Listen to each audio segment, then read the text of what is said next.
बघा आपल्याला काय माहिती वर्क डन काय असतं force into displacement. Work done कोणती क्वांटिटी स्केलर, फोर्स कोणती क्वांटिटी वेक्टर आणि पण काय झाले वेक्टर. जर वेक्टर प्रोडक्ट असेल तर काय होऊन जाईल F S cos theta one हे आपल्याला माहित होतं बरोबर की नाही. याच्यानंतर आपण काय शिकलो होतं ए बार डॉट बी बार हे शिकून आपण काय म्हणतो होतं x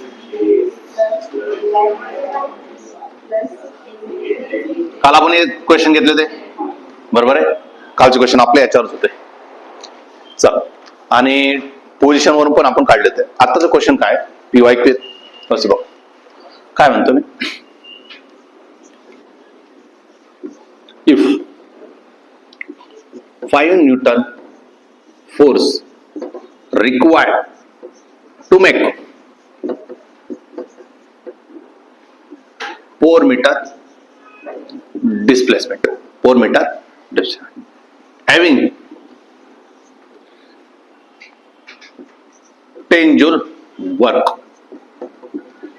then find the angle between force and displacement. पहिली गोष्ट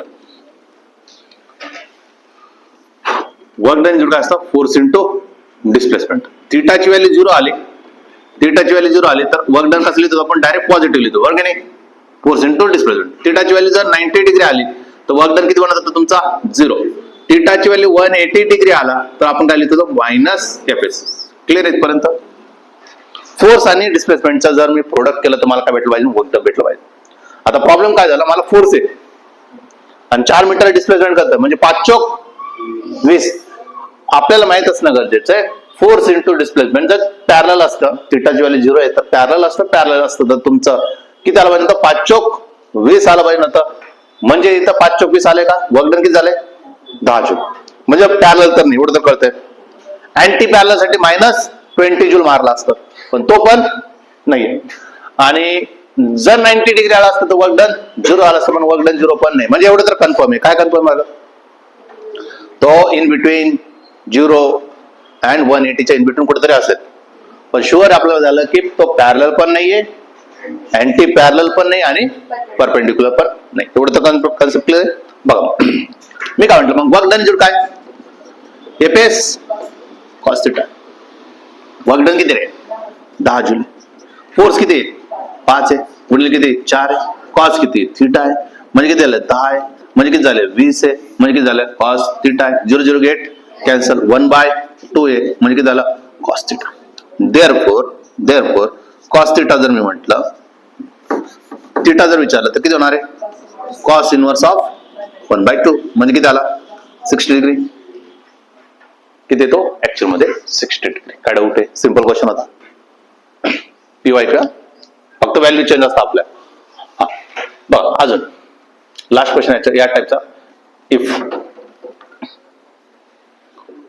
5 newton 5 newton 10 newton force required to make 2 meter displacement then it required required 10√2 joule. Then find the angle between them.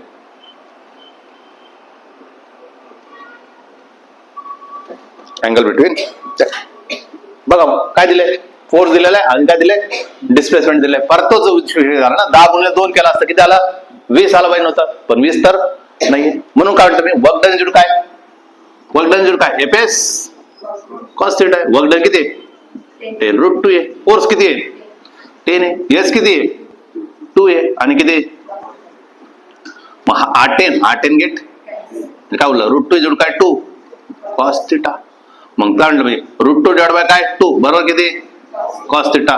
मग तुम्ही इतकं लिहू शकता 1/√2 येऊन जाईल ना आणि किती आला cos theta. Therefore theta is काय कॉस इनवर्स ऑफ 1/√2 म्हणजे किती अँगल 45.